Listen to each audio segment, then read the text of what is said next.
What is going on, everybody? It's your boy RazorGod24. Just a spoiler, no, this is not going to be a gameplay. This is more just information. This is more just what I think personally of what it is. Normally around this time there would be an AllStar Game for the NHL. Unfortunately, due to COVID, they're not doing that this year, but NHL and EA kind of thought, why not make it a virtual AllStar Game? So what they did is they basically went into the game. They made these 4 packs for all the divisions: the North, the West, the Central, and the East Division. And you get 7 choices. It's basically like a selection. They're all free on the NHL game. So if you have the game of NHL 21, whether it's Xbox or PS5, you basically get to pick these packs, and you get to pick out of the selected players from each division who you think would make an all-star team for each division. Now, I already basically made my picks, but I'll show you that in a little minute, which picks I made for the game-wise. I did a separate one, which I will show you in the next few seconds, about who I picked online, because not only can you do this in the game, you can actually go to easports.com and search up NHL 21 on their page, and you can vote yourself online as well for just the general fans themselves. But anyways, let's get on to what I picked. Okay, so for the North Division, this first pick is obvious because he's got 60 points so far and the season's only halfway done, but Connor McDavid obviously is the all-star for the North Division as a centerman. For left wing, I picked Kyle Connor from the Jets, only because I couldn't pick Mark Scheifele because obviously he hasn't been an all-star such as Connor McDavid. And honestly, left wing, Kyle Connor is one of the best right now. He's the most consistent left winger in the North Division, period. He has scored at least 60% of the time, 60 to 70% of the time for the Jets, and he has been a clutch player for them so far this season. Mitch Marner, same thing for the Toronto Maple Leafs at right wing. I think he's one of the best right wingers of the division, and if not out of all the Canadian teams. He's just more consistent with his passing, his playmaking, and even with guys like Austin Matthews being on the shelf for a little bit, and with the amount of forwards that they have at their disposal, he's just one of the better players and the future of that team. Morgan Riley's the same thing. Even though they lost Tyson Barrie, he's basically been the number 1 defenseman, and he's proving it yet again this season. Neil Pionk has been a surprise for me because for the Jets getting Neil Pionk, nobody thought Neil Pionk would produce the amount that Jacob Trouba did, but I think he's gone head and shoulders above what they thought, and he's been a really solid pick, and hopefully they re-sign him for the near future. And then goaltending, honestly, I had to choose between Freddie Anderson or Connor Hellebuyck, and honestly, Connor Hellebuyck has been he's been to me an all-star. He is the reason why the Jets are winning games. Other than Kyle Connor scoring, Connor Hellebuyck has been the rock and the wall that has been keeping pucks out of the net, and he's the one that keeps them in close games. Over on the West side, I basically picked this off my personal preferences. Nathan MacKinnon obviously is an all-star for the Colorado Avalanche when it comes to centermen. He is just a marquee player for Colorado, and he's proving once again he's one of the better players of not only this league. He is underrated, and he has the best contract, I believe, available, other than Sidney Crosby's contract, but that's besides the point. Joe Sakic was a genius, signed this guy at only about $6-7 million. Just under $8 million. He's crazy good. He's getting points, and he is a machine with his size and strength. He's basically doing what Matthews is doing, only better. Max Pacioretty, obviously, nobody thought he would produce the amount he did in Montreal, but he's doing it for Vegas. He's paired up with Cody Glass, and him and Glass are just dominating as a duo there. Mark Stone as well, joining him on the right wing. The Winnipeg native is honestly just, I don't know, and I'm not saying Winnipeg native as he's indigenous. I don't believe he is, but don't quote me on it. And he's just a Winnipeg guy. I had to give the Winnipeg guy a nod. He's a solid player, and he's proving with him, Pacioretty, and Cody Glass, it's a solid second line, or even the first line, I think. But still, top 6 forward, and he's done pretty good within his age. Samuel Girard, he's a bit of a shocker, and I couldn't really pick anybody else. I didn't really think anybody else in the left defense was doing better, but I think Girard is slowly but surely going to be stepping up, and I think he stepped up as an all-star with Cale Makar. But even though Cale Makar, I did not pick him for the right defense, Drew Doughty, I had to pick against LA King to make it kind of fair, because he is the heart and soul of that team, and he's the only reason LA actually wins games half the time. And then Marc-Andre Fleury, it was either him or Philippe Grubauer in my opinion. Philippe Grubauer has more wins, and his plus and obviously his goals against is much better, but I think Marc-Andre Fleury, even because Vegas is in first right now as of this recording, so I think Marc-Andre Fleury, even with his old age at like 38, 39, he is proving he is still an elite goaltender. In the East Division, I had to go with the GOAT, Sidney Crosby at centerman. I could have picked Barzal, honestly, but I don't think Barzal has made much of an impact. It's been more of a team effort with the New York Islanders, even though they're leading in the East. But I think Crosby, he's just more impactful, and he is an all-star. After missing the All-Star game and getting the nod a few times, but missing due to injury, or there was better players at the time because of the system that they did before. I think he's at least 60 to 70% of the reason why Pittsburgh wins games. Whenever he gets points, they have always the best chance, and he's still proving with his skating ability that he's still the GOAT of the league. Alex Ovechkin is basically the same thing. Ovi's scoring at a pace that we are used to seeing, at least a goal or two a game. Honestly, if he breaks Gretzky's record, it would not surprise me at the end of his career. Hopefully he does, because honestly, it's time for some new guys to take the records and leave Gretzky out of it.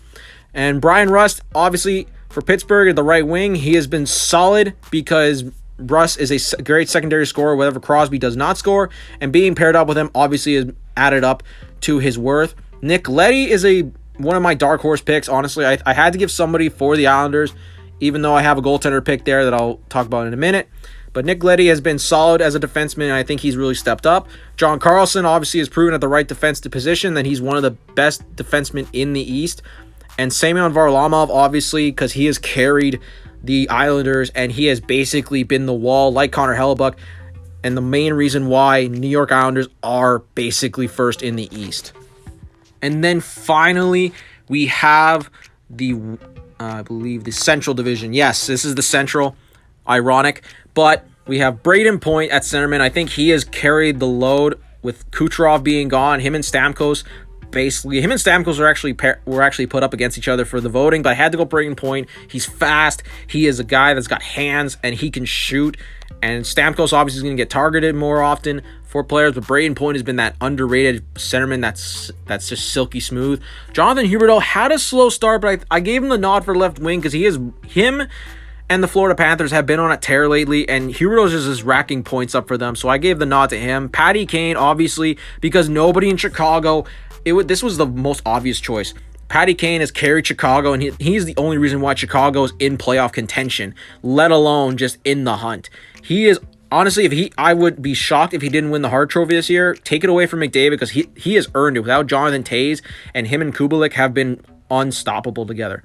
Victor Hedman, obviously proving he's one of the better defensemen, or if not the best defenseman in the NHL. He has multiple 2-point games. I believe he's leaving with like 15 2-point games. It's ridiculous. Dougie Hamilton as well, right defense for Carolina. I had to give the nod to Carolina. Dougie has also got at least 10 games where he has more than 1 point, and he's helping Carolina stay in contention as well. Andrei Vasilevsky, he was more of an obvious selection, and I would not be surprised if his name is dropped in the hat for the Vezina again. I think he's having a Vezina performance, but I think, honestly, it will go down to who has a better playoffs or who has a better run at the end of the season, because I just realized playoffs don't count, but I think playoffs should count. But nonetheless, I think I wouldn't be surprised if it went down to Andrei Vasilevsky or Connor Hellebuck again. Okay, now I've got my team that I picked for the game only. Now, it's a little different because I had to put up the lines, but you can see a lot of the players that I put are ones that I picked, except for the fact I gave Pasternak and Mikko Rantanen nods. No, wait, I picked Pasternak. Never mind. I gave Mikko Rantanen a nod just because him and McKinnon have been unstoppable, as well as Landeskog.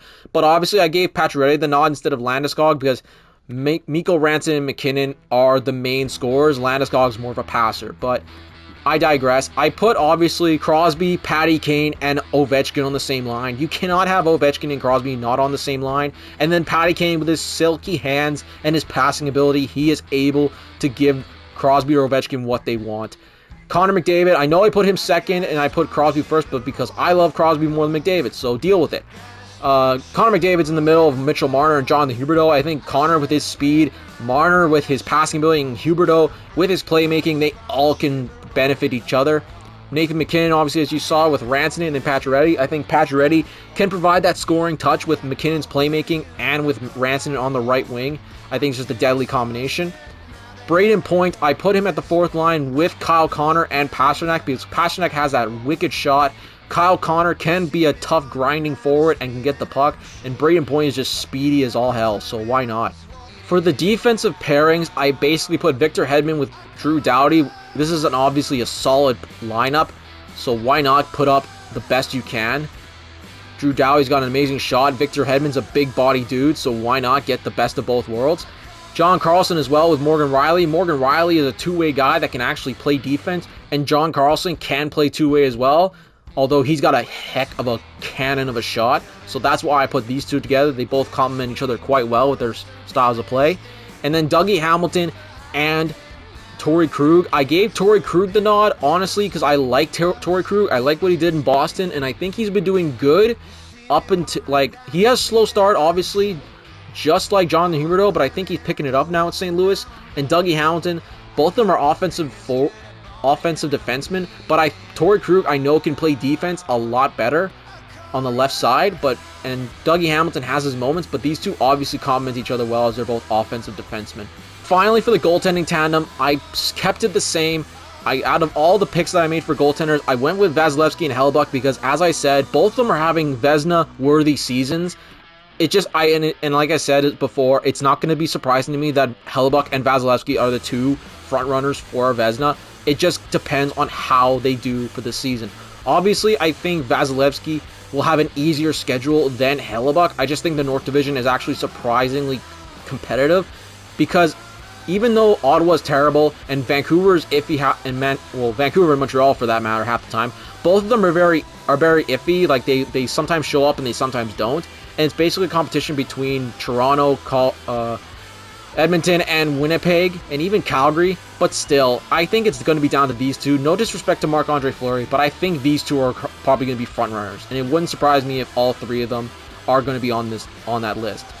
But yeah, that's basically my team. If you want to see me play a game with these guys, there is 2 games remaining on all these picks, so it's not like I can keep them forever, which kind of sucks. But oh well, maybe when they get picked, maybe if any of these guys get picked, that would be super.